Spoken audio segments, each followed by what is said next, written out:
సమాధి మీద అలంకరించడానికి తీసుకుని వచ్చినటువంటి ఆ యొక్క పూల దండను వారి యొక్క మెడలో వేస్తారా? సమాధి మీద వెలిగించడానికి తీసుకొచ్చినటువంటి కొవ్వొత్తులను వారి ముందు పెట్టి వెలిగిస్తారా? అది కూడా అసలు బాగోదు కదా. వారి యొక్క సమాధి అంతా చక్కటి సువాసనలు రావాలని మీరు తీసుకుని వెళ్ళినటువంటి పెర్ఫ్యూమ్ ని వారి యొక్క శరీరం మీద కానీ వస్త్రాల మీద కానీ మీరు కొడతారా?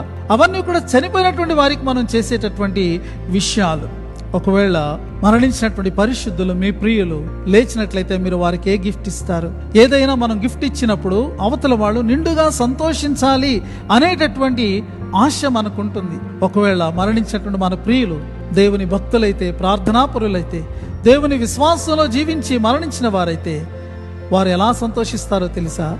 మీరు కూడా భక్తి జీవితం జీవిస్తూ ఉంటే, మీరు కూడా పరిశుద్ధంగా జీవిస్తూ ఉంటే, మీరు కూడా దేవుని యొక్క స్పృహ కలిగి మరి దేవుని యందు జీవిస్తూ ఉంటే అంతకంటే మించినటువంటి గిఫ్ట్ ఏది కూడా ఉండదండి.